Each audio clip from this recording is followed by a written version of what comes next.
Hello dear students, in this video we are going to talk about types of mirrors. Mirrors are broadly classified into its two types, that is plane mirror and spherical mirror. Plane mirror are the mirror whose reflecting surfaces are flat, smooth and shiny. In the plane mirror, one of the surfaces is reflecting and the back side of the plane mirror is usually painted with silver coating in order to make it opaque. On the other hand, spherical mirror is further classified into its two types, that is concave mirror and convex mirror. In concave mirror, the reflecting surface is curved from inside, whereas in convex mirror, the reflecting surface is curved from outside. That is, the bulging outward portion of this mirror behaves as the reflecting surface, whereas in concave mirror, the curved portion which is from inside behaves as the reflecting part. Let's now look into concave and the convex mirror into more detail. Concave mirror is also known as converging mirror. As such, when all the light ray parallel to the principal axis falls on the reflecting surface of a concave mirror, then after reflection, all the light ray will get collected at a point which shows the convergence nature of the light, and due to this, concave mirror is also known as converging mirror. All the light ray after reflection in the concave mirror gets converges at a point which is known as principal focus, whereas in convex mirror it is just opposite to converging mirror.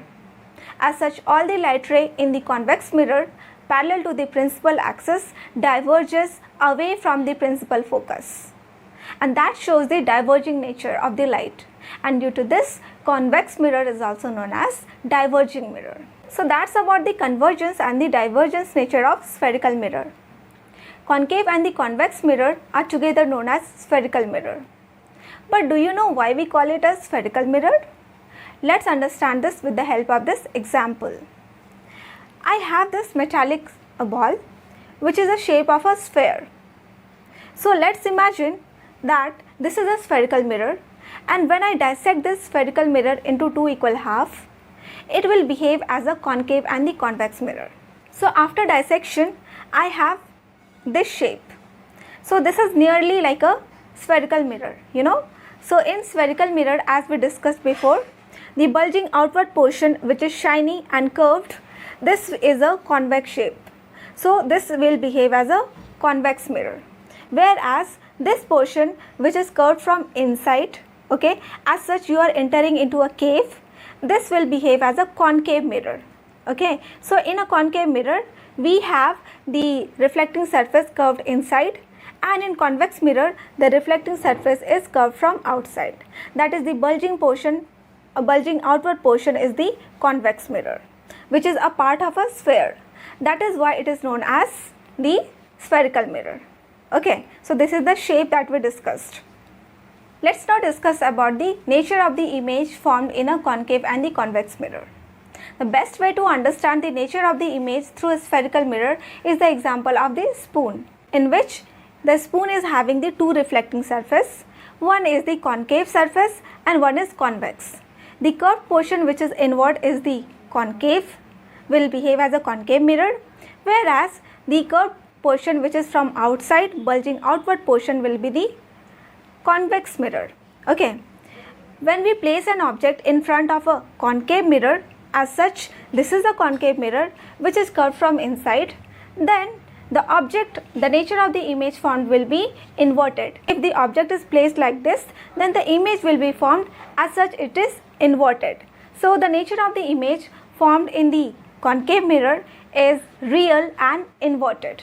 Now the nature of the image, as you can see, my image on the concave shape of the mirror is inverted.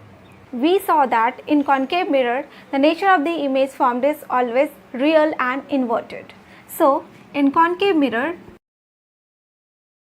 the nature of the image through converging mirror or concave mirror will be always real and inverted.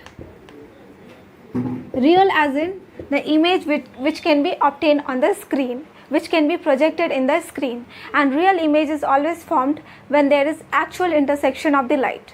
That will be studied in more detail when we will talk about the ray diagram. Also it is inverted. Inverted as in if the object is like this, then the image of this object will appear to be in this manner. That is, the up side will appear to be down and down side will appear to be in the up portion, right? So this is about the nature of the image through concave mirror.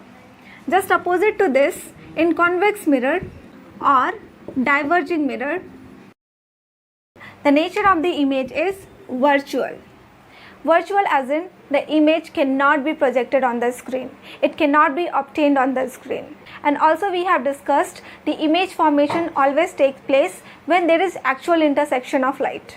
In the case of convex mirror, the light rays do not meet each other in real, and we call the image, the nature of the image, to be virtual in nature because there is no real intersection of light. Okay, and also it is erect in nature. Erect as in, if the object is in this manner, then it will be the straight and upright. The nature of the image will be straight, upright or erect. So it will be virtual, erect or upright. So that's all about the nature of the image through a spherical mirror. We talked about the convergence and the divergence nature of concave and the convex mirror.